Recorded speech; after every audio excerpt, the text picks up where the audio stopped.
నా ఇంటి దేవత రాసినవారు సత్యమీర, చదువుతున్నవారు అనుకుమార్. సరే బావా, ముందు నువ్వు మహాతో మాట్లాడు. సరే అని సుభాష్ ఆలోచిస్తూ పక్కనే ఉన్న విమల వైపు చూశాడు. అబ్బాయి మంచోడైతే చేసేద్దామండి, మహాతో నేను మాట్లాడతా అని వంటగదిలోకి వెళ్ళింది.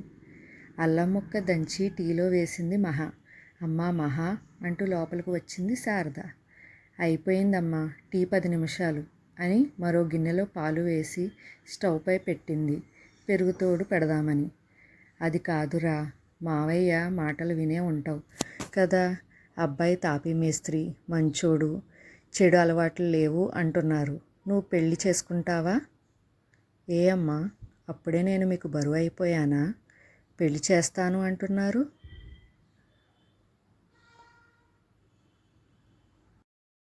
చచ్చా, నువ్వు మాకు బరువేంటిరా? వదిన వాళ్ళు నీతో పాటే చదువుకున్నారు, వాళ్ళకి పెళ్ళిళ్ళయ్యి పిల్లలు కూడా పుట్టారు. నువ్వు ఇంకా అలానే ఉన్నావు. నా మాట విని పెళ్లి చేసుకోమ్మా. ఊరిలో అందరూ మీ అమ్మాయికి ఇంకా పెళ్లి చేయరా అని బయటికి వెళ్ళినప్పుడల్లా అందరూ అడుగుతున్నారు తెలుసా? నాకు వయసు ఏమైందని అప్పుడే పెళ్ళి? ఊర్లో మాటలు విని కూర్చుంటే మనకి ఇంకా రోజు గడవదమ్మా. వాళ్ళకి ఏం పట్టింది? నోటి మాటలే కదా, ఎన్నైనా అంటారు. వాళ్ళ మాటలు విని మీరు నాకు పెళ్లి చేయడం కరెక్ట్నా అమ్మా? లోకులు ఎన్నైనా అంటారు, ఆ మాటలు మనం పట్టించుకోకూడదు అంది. తెలుసురా, కానీ మాకు బాధ్యత ఉంది. చాలా నీ పెళ్ళై ఘనంగా చేయాలని మా ఆశ. 2 సంవత్సరాల నుండి నీ మాట వినే నాన్న ఏ సంబంధాలు చూడలేదు. చివరికి ఈరోజు ఫంక్షన్లో అందరూ నీకోసమే అడిగారు. నాన్న అందరికీ సమాధానం చెప్పలేక వంటల దగ్గరుండి వెళ్ళిపోయాడు. ప్లీజ్ మా, నా మాట విను. అబ్బాయి నీకు నచ్చితేనే పెళ్లి చేస్తాం, లేకపోతే లేదు అని కూతురికి నచ్చజెప్పే ప్రయత్నం చేసింది. సరే అమ్మా, మీ ఇష్టం అంది ఇంకా తల్లితో వాదించడం ఇష్టం లేక. కూతురు మాటలకి ఆనందంగా బయటికి వచ్చింది విమల. ఏమంటుంది అమ్మాయి? చేసుకుంటానంటుందండి. నిజంగా ఒప్పుకుంటుందని అస్సలు అనుకోలేదు. నా బంగారు తల్లి ఒప్పుకుందండి సంబరపడిపోతూ అంది. భార్య మాటలకి సుభాష్ ముఖం వెలిగిపోయింది. అమ్మయ్య, నా కూతురు పెళ్ళికి ఒప్పుకున్నందుకే నాకు ఇంత ఆనందంగా ఉంది. అంటే పెళ్లి చేసినప్పుడు నా ఆనందం అంతా ఇంత కాదు విమల. గ్లాసులో టీ వడకడుతున్న మహా తల్లిదండ్రుల మాటలకి మనసులోనే బాధపడింది. ఒప్పుకున్నందుకు పెళ్లి చేసినంత ఆనందపడుతున్న తల్లిదండ్రులను చూసి మనసులోనే నొచ్చుకుంది. ఇన్ని రోజులు వాళ్ళని బాధ పెట్టిననే. చూడు, ఆ దేవుడి దయ వల్ల సంబంధం ఓకే అయితే నా కూతురు పెళ్ళి మామూలుగా చేయను, ఘనంగా చేస్తాను అని ఉబ్బిపోయాడు సుభాష్.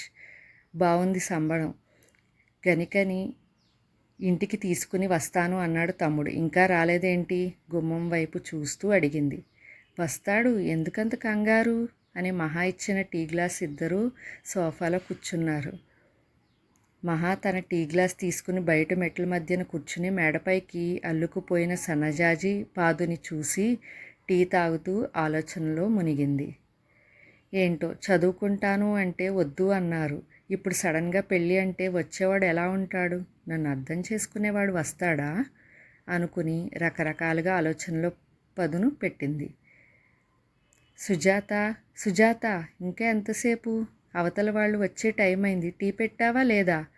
లోపలికి వస్తూనే అరిచింది దేవి. హా అత్తయ్య, పెట్టాను, టీ అవుతుంది అని స్టవ్ సిమ్లో పెట్టి బయటకు వచ్చింది. మీ మావయ్య గారికి మందులిచ్చావా లేదా? వాలు కుర్చీలో కూర్చుని అడిగింది. ఇచ్చాను అత్తయ్య అని బయట వాకిలి తుడిచి కల్లాపు జల్లి ముగ్గు వేసింది. నువ్వు బయట ముగ్గులు పెట్టుకుని కూర్చున్నావు, అక్కడ టీ సంగతి ఏమిటే అని కోడలిపై అరిచింది. అత్తగారి అరుపుకి గబగబా లోపలికి వచ్చి స్టవ్ ఆఫ్ చేసింది. నీకెన్నిసార్లు చెప్పాను సుజాత, స్టవ్ మీద ఏదన్నా పెడితే అది పూర్తయ్యే వరకు బయటికి రావద్దు అని. అయినా సరే నా మాట వినవు. నువ్వు మీ ఆయన చేత 2 దెబ్బలు తింటేనే కానీ దారిలోకి రావు అని విసుక్కుంది. ఏంటి అత్తయ్య, మీరు అంత పని చేయకండి. మీ అబ్బాయికి విషయం తెలిసిందంటే రేపటి నుంచి గ్యాస్ వేయించరు, పొయ్యి మీదే వంట చేయమంటారు. ఆ పొయ్యి మీద ఊదటం నా వల్ల కాదత్తమ్మా అంది. అలా చేస్తేనే కానీ నువ్వు దారిలోకి రావు అంటూ సుజాత ఇచ్చిన టీ తీసుకుని మీ మావయ్య గారికి ఇవ్వు ఆర్డర్ వేసింది. ఇస్తాను అత్తయ్య అని మావయ్య గారికి టీ ఇచ్చి తన వంట సంగతి చూద్దామని వంటగదిలోకి వెళ్ళింది. అమ్మా అంటూ అరుస్తూనే లోపలికి వచ్చాడు రవి. పెద్దోడా వచ్చావా? సుజాత పెద్దోడు వచ్చాడు, కాస్త టీ తీసుకునిరా. హా అత్తయ్య, వస్తున్నాను అత్తమ్మ అని కాయగూరలు అని పక్కన పెట్టి గబగబా టీ తెచ్చి ఇచ్చింది. టీ ఇచ్చావు, మంచినీళ్ళు ఎవరిస్తారే? వెనక మీ అమ్మ వచ్చిస్తుందా? భార్యపై గయ్యమన్నాడు రవి. తెస్తున్నానండి, ఎందుకంత కోపం అని ఫ్రిడ్జ్లో వాడిన వాటర్ బాటిల్ తెచ్చి ఇచ్చింది. తాగి బాటిల్ పక్కన పెట్టి, తమ్ముడు ఇంకా రాలేదా అమ్మా? టీ సిప్ చేస్తూనే అడిగాడు. ఇంకా లేదురా. అయినా నన్ను అడుగుతావేంటి? ఇద్దరు కలిసే కదా పనికి వెళ్ళారు. వాడి మేస్త్రి కదా అమ్మా. ఓనర్ వాడిని వేరే బిల్డింగ్ దగ్గరికి తీసుకుని వెళ్ళాడు. నేను కూలికి కదా వేరే పని దగ్గర పెట్టారు నన్ను అని టీ తాగి తండ్రి వైపు చూశాడు. పెద్దోడి మాటలు విన్న వీరేశం టీ గ్లాస్ పక్కన పెట్టి, వాళ్ళనే నువ్వు పని చేస్తే నేను మేస్త్రిగా పెట్టుకుంటారు కదరా బాబు. నాకు కోణాలు, కబోర్డ్లు, డిజైన్లు అవన్నీ రావు. వాడికంటే అన్నీ వచ్చు కాబట్టి చేస్తాడు. మేస్త్రి కాకపోతే ఏంటి, చేతిలో పని ఉంది కదా. డైలీ 800 తెచ్చుకుంటున్నాను. అమ్మ చేతికే కదా ఇస్తున్నాను. ఇవ్వటం లేదు అని ఎవరన్నారురా? నేను మాట్లాడుతుంది ఏంటి, నువ్వు మాట్లాడుతుంది ఏంటి?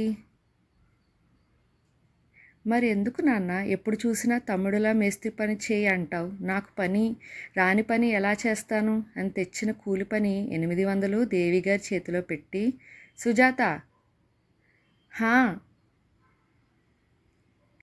స్నానానికి వేడి నీళ్లు పెట్టు, అసలే ఎండలో పని చాలా చిరాగ్గా ఉంది. హా సరేనండి అని బయట పొయ్యి మీద వేడి నీళ్లు పెట్టింది. బైక్ సౌండ్ వినిపించడంతో రవి టవల్ తీసుకుని తన రూమ్కి వెళ్ళాడు. బైక్ పార్క్ చేసి లంచ్ బ్యాగ్ బయటే పెట్టి కాళ్ళు కడుక్కుని లోపలికి వచ్చాడు సూర్య. అమ్మా టీ ఇవ్వు అమ్మా అంటూ తండ్రి పక్కన కూర్చుని, నాన్న ఈరోజు నువ్వు టైంకి మందులు వేసుకున్నావా?